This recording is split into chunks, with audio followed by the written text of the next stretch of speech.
In the verdant Tennessee hush of a late 1960s morning, a helicopter suddenly thundered down onto Johnny Cash's lawn. The pilot, an unshaven ex-army captain in rumpled clothes, hopped out clutching a tape of his songs in one hand and, as legend has it, a beer in the other. Kris Kristofferson had arrived uninvited on country music's most famous doorstep like a desperate troubadour, literally dropping from the sky. It was a mad stunt that could have ended in handcuffs or a shotgun warning, but instead it became the stuff of Nashville legend. Cash stood there astonished as the mud-splattered intruder strode up and handed over a demo of a song called Sunday Morning Coming Down. Then, after a short visit, climbed back into the chopper and vanished. That audacious move paid off. The man in black listened, loved it, and soon made the song a #1 country hit.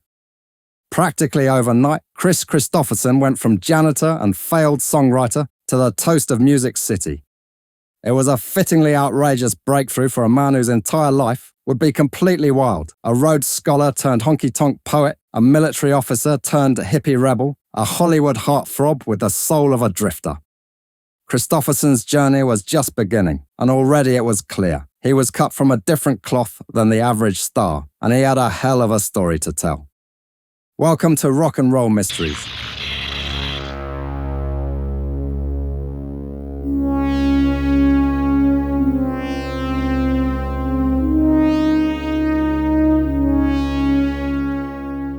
Kris Kristofferson was born in the border town of Brownsville, Texas, on June 22, 1936. His upbringing came with discipline in the DNA. His father was a U.S. Army Air Corps officer who rose to the rank of Major General. The family moved frequently, and by his teens they'd settled in California. But wherever young Kris went, the old man's expectations followed. He was groomed from childhood for a life of service and obedience, the kind of all-American boy who'd one day wear a uniform. Kristofferson didn't disappoint, at least not at first. At San Mateo High School, and then Pomona College, he distinguished himself in nearly every arena.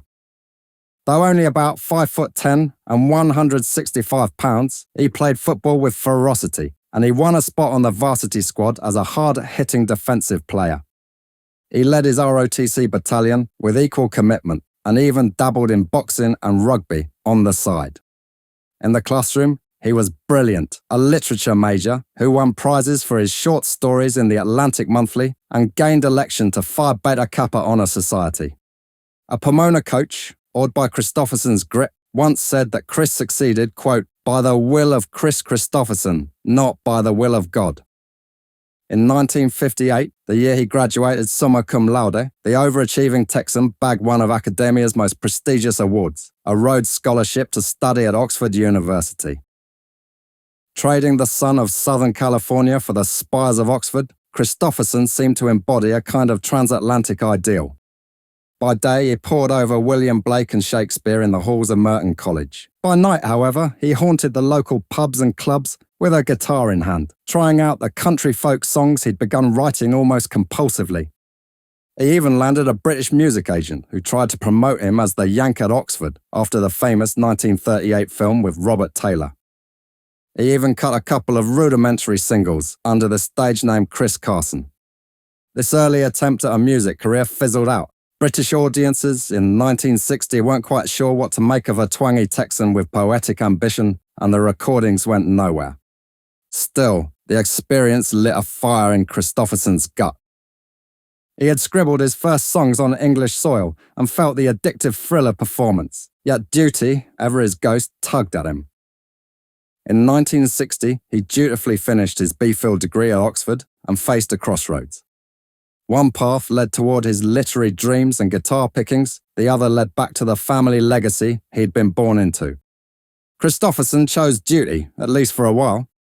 In 1961, shortly after returning to the States, he married his longtime girlfriend, Frances Beer, and that same year, he entered the U.S. Army as a second lieutenant. He trained as a ranger, crawling through the mud at Fort Benning to earn the Elite Ranger tab, and he also learned to fly helicopters at Fort Rucker. The Army seemed to fit him well in certain respects. He rose to captain and was posted to West Germany with the 8th Infantry Division. He was checking the boxes of a model officer's career. In Germany, he even formed a small soldiers' band to entertain at service clubs, picking guitar and singing on weekend nights in between his military duties. By 1965, the Army brass had marked the scholarly Captain Kristofferson for bigger things and reassigned him to West Point, where he was to teach English literature to cadets. It was a safe, distinguished post, the kind of opportunity that would please any military family. But it was also the turning point that blew Kris's double life wide open. At West Point, with the Hudson River mist outside his window, Kris Kristofferson felt the pull of his other self, the songwriter, the poet, stronger than ever. He later admitted that he had even contemplated volunteering for Vietnam as a way to test himself, as if the danger and drama of war might feed his creativity. The Army, however, had kept him stateside in an academic role, and he was chafing under the safe routine. Finally, in the summer of 1965, on a short leave, Kristofferson made a fateful trip to Nashville. There he looked up a contact from his Army days, a music publisher named Mary John Wilkin, whom he'd met in Germany. She was the aunt of one of his platoon commanders. Wilkin saw promise in the captain with a guitar and encouraged his songwriting. In those few days, something crystallized in Kris's mind. This life of starched uniforms and salutes was not the life he wanted, but hearing his songs come to life in the dim light of a Nashville honky-tonk was. So Kristofferson walked away. In an act of defiance that shocked his family, he resigned his Army commission, turning down the West Point assignment and a secure future for the gamble of writing songs in Music City. When he informed his parents of his decision, all hell broke loose. His father, the general, was furious beyond words. His mother, an upright conservative woman, put her disappointment in a venomous letter. "Nobody over the age of 14 listens to that kind of music," she scolded her son, "and if they did, they wouldn't be somebody we would want to know." With that, Kris's parents disowned him. The dutiful golden boy of the Kristofferson clan was cast out, forsaken for choosing beer joints over the barracks. It was a heartbreaking severance, but it also freed him to become the person he needed to be. The mid-1960s found Kristofferson in Nashville, scraping by at the very bottom of the music business. He arrived with a wife and a young child to support, but few prospects. To keep a roof over their heads, he took any work he could find. By day, he labored as a carpenter, a railroad crewman, and for a stint even as a janitor at Columbia Records' Nashville studio.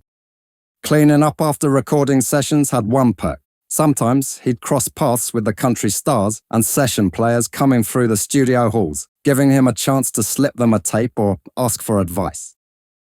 By night, Kristofferson wrote songs. He wrote when he was happy, when he was miserable, when he was drunk, when he was lonely. If inspiration struck while he was pushing a broom at Columbia, he'd scribble a lyric on his hand. He was determined to succeed as a songwriter, or failing that, to at least say he'd given it everything. "Something inside me made me want to do the tough stuff," he reflected years later of that time. "I wanted to be a writer, and I figured that I had to get out and live." And live he did, though not exactly in comfort. He and Fran lived in a duplex so ramshackle that its cheap paint would stick to your clothes if you leaned on the wall. As bills piled up, he nearly lost the power and water more than once. Pride kept him going. Each time his father quietly tried to send money to help, Kris sent it back. He refused to admit defeat. On weekends, to earn a little extra cash, Kristofferson fell back on his Army skill set. He found work as a commercial helicopter pilot for Petroleum Helicopters International, ferrying roughnecks and supplies to offshore oil rigs in the Gulf of Mexico. It was grueling shift for work, and he'd spend days out on the floating platforms inhaling salt and diesel with nothing to do between flights but strum his guitar and scrawl lyrics on scrap paper. Then he'd fly back to the mainland, hop in his truck, and drive hell for leather through the night to Nashville to peddle his new songs around town for a day or two. Inevitably, by Monday, he was back in the cockpit heading out to the oil rigs again, exhausted and discouraged. He started drinking more to push back the gnawing fear that he'd made a terrible mistake leaving the Army. Before I get to Kris's hard-earned breakthrough, I'd like to remind you all that I have a range of exclusive shirt on sale at the Rock and Roll Mysteries store, which you can find linked on screen now and down in the description. The designs are all made in-house, and you won't find these anywhere else. They come in a range of colours and sizes and are expertly printed on very high-quality shirts. It's really good stuff. Prices start from $25, so if you want to look cool as a cucumber, why not pick one up and show off your rock and roll roots? I've got Hendrix, Cass Elliot, Brian Jones, Debbie Harry, and others to choose from. Head over to the store and see what you think. Nashville in the 60s was dominated by a polished country pop, and Kristofferson's rough-hewn storytelling songs were a hard sell. Many record executives told him his lyrics were too wordy, too downbeat, not commercial. At home, things were fraying too. His constant hustling and boozing strained his marriage to Fran, who eventually took their children and went to live with her family in California. By 1969, Kristofferson's world was falling apart. His wife had left, he was barely scraping by, and even his side gig as a helicopter pilot was in jeopardy after he showed up to work drunk once too often. Years later, he would frankly admit that he'd been in the very depths of himself at that time. And yet, even as he teetered on the brink of failure, signs of hope were glimmering in the neon nights of Nashville. Kristofferson's songs, it turned out, were too good to ignore. Other struggling artists and sharp-eyed producers had started to take notice of the janitor with the outsized lyrical talent.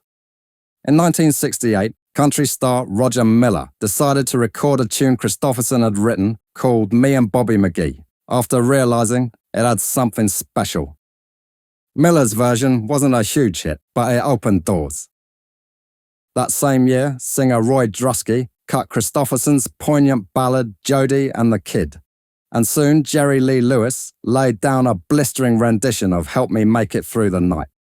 In a matter of months, several of Kris's songs were making their way onto records by established artists. In early 1969, country crooner Ray Price took a Kristofferson weeper, For the Good Times, and turned it into a lush, string-laden hit. The Nashville establishment still didn't quite know what to do with Kris himself. He was scruffy, defiantly intellectual, and his singing voice was a rusty truck engine rumble, but they sure liked his material. Songwriting royalties trickled in, enough to keep him fed and clothed, and Kristofferson, for all his outward humility, sensed that maybe his moment was coming. He kept a running list of goals in his wallet, and at the very top was a name: Johnny Cash. If he could get Cash to listen to just one song, well, that would be the catalyst for something absolutely marvelous. Johnny Cash had already inadvertently crossed Kristofferson's path once, in fact. Months earlier, Kris had handed a tape of his songs to Cash's wife, June Carter, hoping she'd pass it along. June did, but Cash's pile of demo tapes was a veritable mountain, and the cassette got lost in the shuffle. Kris wasn't about to let that setback stall him, though.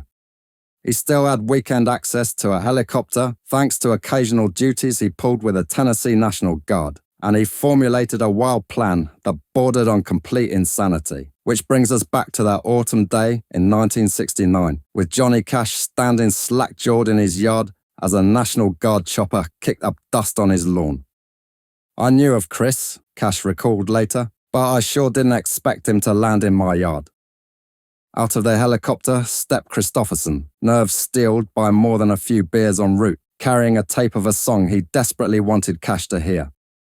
The audacity of the act stunned Cash into momentary silence. Then, perhaps recognizing a kindred rebel spirit when he saw one, Cash broke into a grin and, so one version of the drunken legend tells it, invited the mud-splattered songwriter into his house.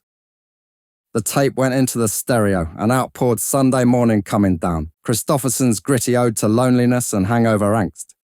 Cash was floored. I knew right then I had to record it, he said later. In short order, Cash not only recorded the song, he performed it live on his network TV show and released it as a single. It shot to #1 on the country charts in 1970 and was named Song of the Year by the Country Music Association.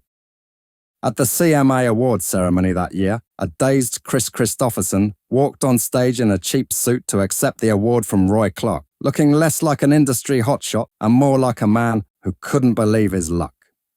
An AP photographer snapped a picture of Kris at the podium, unshaven and emotional, cradling the trophy as if afraid it might vanish.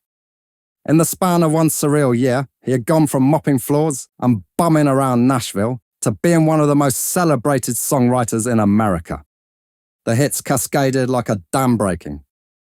Once Cash opened the floodgates, everyone seemed to want a Kristofferson song.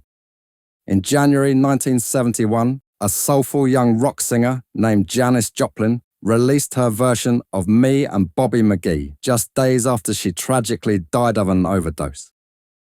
Joplin had been a friend of Kris's and for a brief, intense time, his lover. They'd spent some time together in the spring of 1970, two free spirits with Texas roots, and Kristofferson had given Janis the song as a sort of gift. Now her searing rendition of Bobby McGee, with its sorrowful last verse, became a posthumous #1 hit and an anthem of their era. Kristofferson, at 34, suddenly had songwriting credits on two of the biggest songs of the young decade. His own recording career took off as well. He released his debut album, Kristofferson, in June 1970 on Monument Records. At first it sold modestly, but after Janis's success, the album was reissued under the title Me and Bobby McGee and started climbing the charts. Critics marveled at the Oxford-educated ex-soldier who wrote songs with the emotional clarity of a Hank Williams. Kristofferson's voice was rough and limited in range, but it carried authenticity.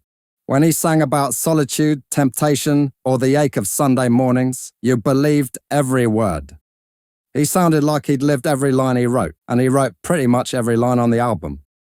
Indeed, by the early 1970s, Kristofferson had packed several lifetimes' worth of living into his resume.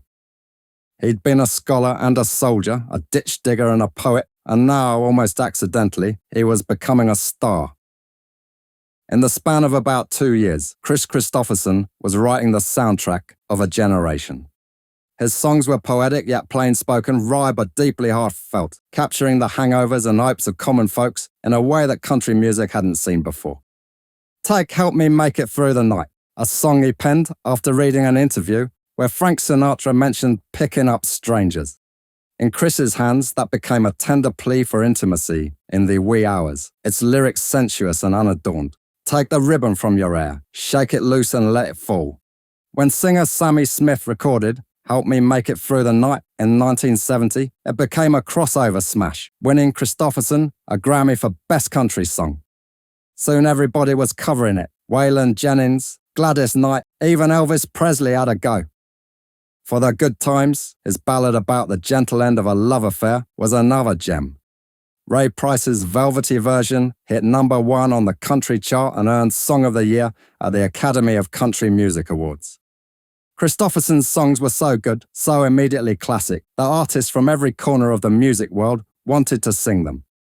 From Johnny Cash to Janis Joplin, from R&B legend Al Green to gospel queen Marion Williams, performers lined up to put their stamp on a Kristofferson tune. Few songwriters can boast such a genre-crossing appeal.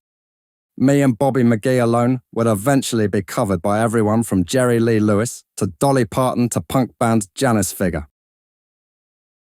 Not content to conquer just one field, Kristofferson made the leap into acting as well, a move that might have provoked eye rolls if he hadn't been so disarmingly earnest about it. Hollywood, always hungry for a rugged new leading man, came calling early.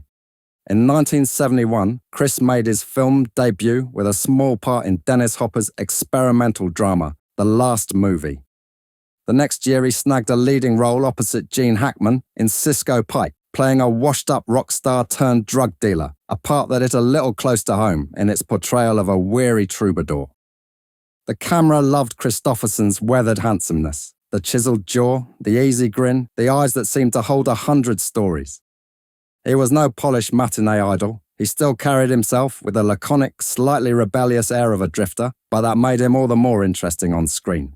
By 1973, he was starring as Billy the Kid in Sam Peckinpah's elegiac western, trading lines with James Coburn and even Bob Dylan, who provided the film's iconic soundtrack. A year later, he appeared as a kind-hearted drifter, romancing Ellen Burstyn in Martin Scorsese's acclaimed Alice Doesn't Live Here Anymore, proving he could hold his own in a character-driven drama. The apex of his film career came in 1976, when he was cast opposite Barbra Streisand in the big-budget remake of A Star Is Born. As the hard-drinking rock star John Norman Howard, Kristofferson brought a raw, weary sincerity to the role, as well as plenty of his own experience with the highs and lows of fame. The film was a box office hit, and his smouldering chemistry with Streisand made headlines. He even won a Golden Globe for Best Actor for the performance. One minute, Kristofferson was jamming with Willie Nelson in a Texas dive bar. The next, he was walking red carpets with Streisand on his arm, a tuxedo replacing his denim and boots. Amid all this professional success, Kristofferson's personal life was nothing short of tumultuous. His first marriage had not survived his years of penury. Fran Beer divorced him in 1969 as his songwriting fortunes finally turned. And of course, Kris had that tryst with Janis Joplin in the few months before her death. It's a relationship he's rarely spoken about, but one can imagine the sparks between the wild child blues singer and the poetic rogue. After Janis's passing, Kristofferson's romantic attention turned to a striking half Cherokee backup singer he met in 1971, Rita Coolidge. She was beautiful, talented, and every bit as free-spirited as Kris. They literally fell in love on a flight, quite fitting for a pilot like Kris. I like to say that it was love at first flight, Rita quipped years later. In fact, the two met on an airplane en route to Tennessee. By the time they landed, they felt like soulmates, and Kris impulsively ditched his onward connection to stay with her in Memphis. Their passion burned hot and immediate. Before we went to sleep that night, we'd picked out a name for our first child. Coolidge remembered of that first encounter. The romance was a swirl of passion and music. They moved in together and married in 1973, becoming one of the era's most golden couples. The rugged outlaw songwriter and the ethereal Delta lady, touring and recording side by side. Together, they released a duet album, Full Moon, in 1973, which topped the country charts, and they won 2 Grammys for their harmonies. On stage, their chemistry was undeniable, a smouldering duet of playful glances and entwined voices.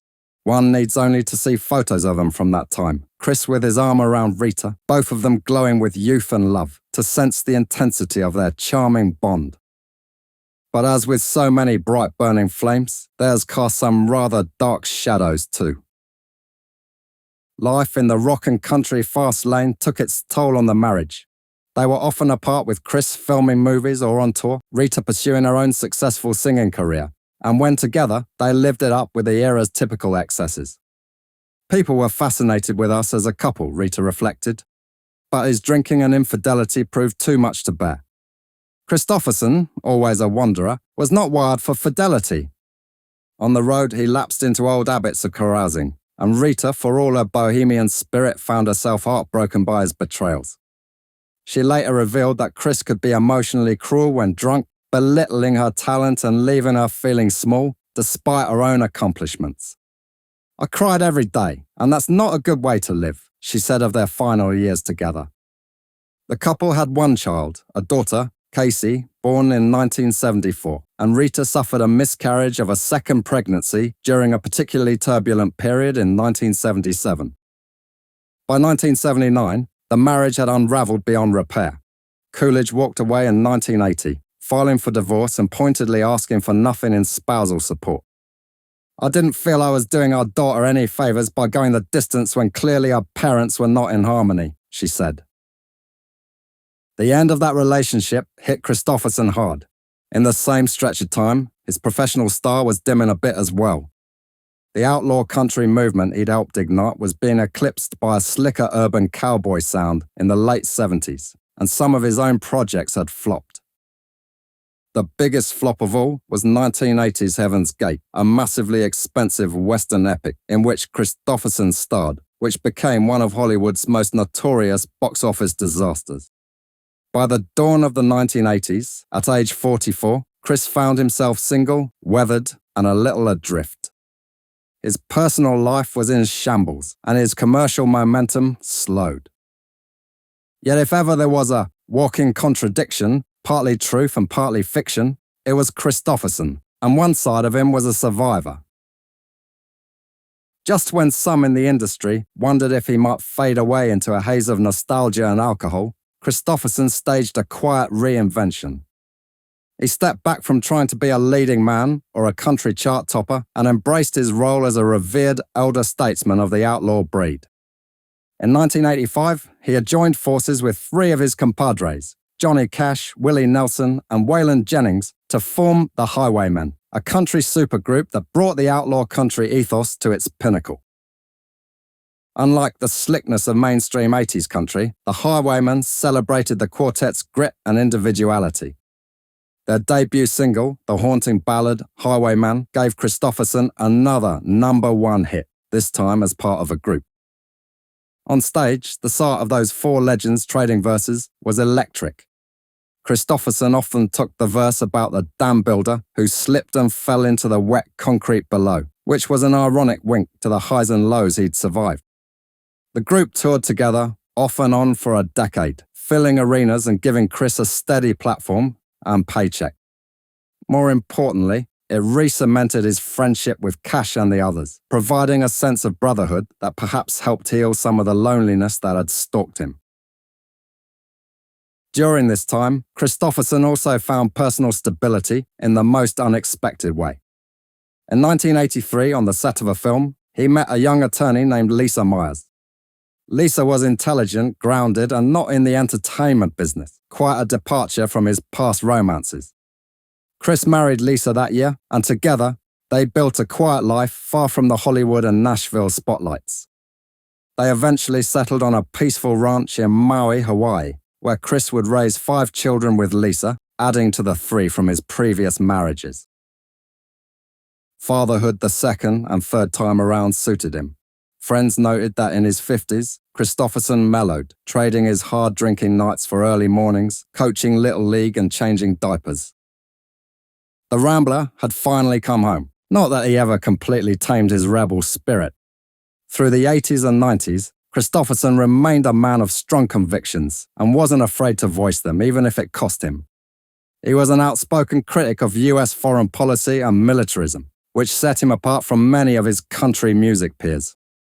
He protested the Vietnam War belatedly, after initially supporting it in his youth, opposed America's interventions in Central America in the Reagan years, and even campaigned for anti-establishment political candidates like Jesse Jackson and Ross Perot.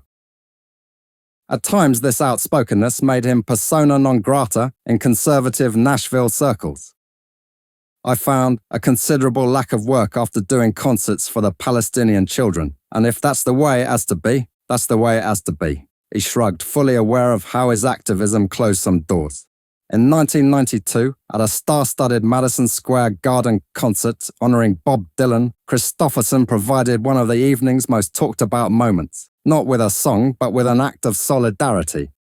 Irish singer Sinead O'Connor, who had famously ripped up the Pope's photograph on live TV to protest abuse in the Catholic Church, stepped on stage and was met with a torrent of boos. The audience's hostility was palpable. Kristofferson, who was hosting a segment of the show, walked right out to O'Connor, embraced her, and whispered in her ear, "Don't let the bastards get you down." Then he attempted to address the crowd, chastising them for echoing a fellow artist in the supposed spirit of a Dylan tribute. That moment, Kris, with his arm around Sinead, protecting her like a big brother, became part of his legend. It showed that the old soldier still had a code of honor, stand up for the underdog, and damn the torpedoes. A similar story from around that time has also become part of Kristofferson's mythos. At a Willie Nelson tribute event in the early 90s, young country star Toby Keith condescendingly told Kris to tone down, quote, the lefty shit in his remarks. Kristofferson, bristling, fixed the guy with an icy stare. "Have you ever served your country?" he asked. Keith mumbled, "No." "Have you ever killed another man and then cashed the check your country gave you for doing it?" Kris growled. The upstart squeaked no again. "Then shut the fuck up," Kristofferson snarled. The story, probably embellished over years of retelling, nonetheless captures the essence of Kris's character. Fiercely principled, unintimidated and unyielding when it came to matters of integrity and respect. Through the later 1990s and 2000s, Kristofferson moved gracefully into the role of a respected patriarch of American music. He continued to record albums, though these works flew under the commercial radar compared to his 70s heyday. Instead of aiming for radio hits, he focused on the kind of songs he wanted to write, often sparse, philosophical tunes, grappling with mortality, justice, and the lessons of a long, hard-lived life. Albums like 1990's Third World Warrior and This Old Road from 2006 didn't sell millions, but they were admired for their honesty. His songwriting had evolved to reflect the tension he always balanced, a rugged toughness clinging to a deep well of sensitivity. You could always hear a certain human desolation running through the lyrics, whether he was describing the loosened hair ribbon of a lover in Help Me Make It Through the Night, or the smell of frying chicken and existential dread in Sunday Morning Coming Down. Kristofferson's pen still had its poetry, and he'd earned the right to sing these ballads of experience with the gravelly authority of age. Meanwhile, Hollywood found new uses for him as well. In the late 90s, a whole new generation of moviegoers was introduced to Kris Kristofferson when he appeared as Whistler, the grizzled vampire hunter mentor in the Blade action film trilogy. With his white beard and that same old rebel glint in his eye, he was perfectly cast as the weather-beaten sidekick. Younger fans who might never have heard Bobby McGee suddenly knew Kristofferson as that cool old guy from the vampire movies. He also turned up in art house fare like John Sayles' Lone Star, playing a corrupt sheriff in a performance of quiet menace and as a folksy old rancher in Dreamer. Whether in big-budget flicks or indie films, Kris carried a kind of unflappable charisma on camera, a whiskey growl in his voice and granite in his jaw that made him believable as either a lover or a fighter. By the 2000s, with most of his compadres either gone or retired, Kristofferson just kept on trucking. He toured on a limited basis, often solo with just his guitar, giving intimate concerts where his voice, rough as sandpaper now, conveyed a vulnerable immediacy. Fans didn't come to hear polished vocals, they came to witness a piece of living history, to be in the presence of the man who wrote some of the defining songs of the 20th century.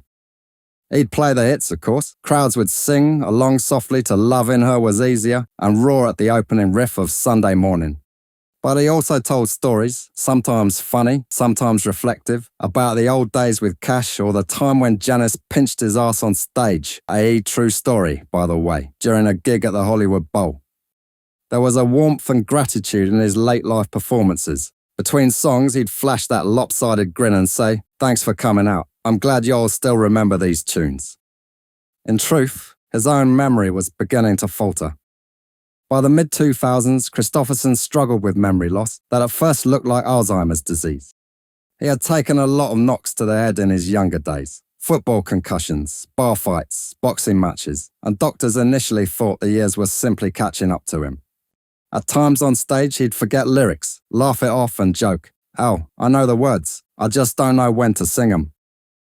In 2016, however, came a surprising revelation. His condition had been misdiagnosed. The real culprit was Lyme disease, a tick-borne illness he likely picked up on some outdoor film shoot years prior. With aggressive treatment, Kris's mind cleared significantly. "It's like Lazarus coming out of the grave," marveled his longtime friend, songwriter Chris Gantry. Freed from the cloud of faux dementia, Kristofferson enjoyed a few more years of relatively good health. He continued to play occasional shows and relished time with his large family. Finally, in 2021, at the age of 85, Kris quietly announced his retirement from touring and public life. There was no grand farewell tour, no valedictory speech. He simply waved goodbye and retreated to his slice of paradise in Hawaii, with Lisa by his side. Kris Kristofferson's story reached its gentle conclusion on September 28, 2024, when he passed away at his home on Maui.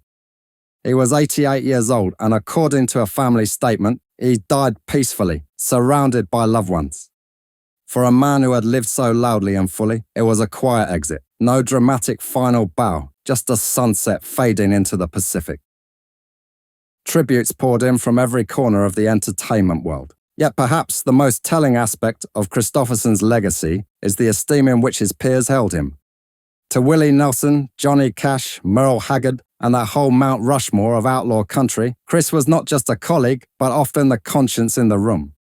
He brought a certain gravitas, born of having seen the world from so many angles, that commanded quiet admiration. He once described himself by saying, "I imagined myself into a pretty full life." Indeed he had.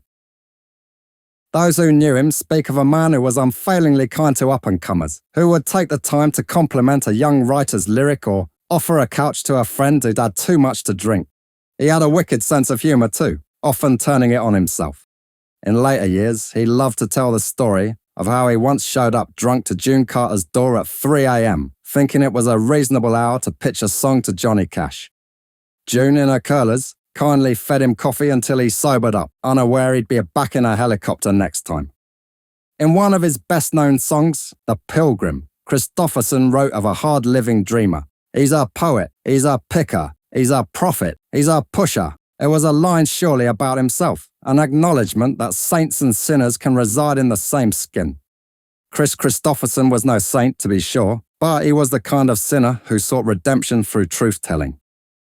The morning after Kris's passing, someone left a lone beer can and a copy of the Bible and The Old Man, his memoir in progress, on Johnny Cash's grave in Hendersonville. A quiet salute from one ghost to another.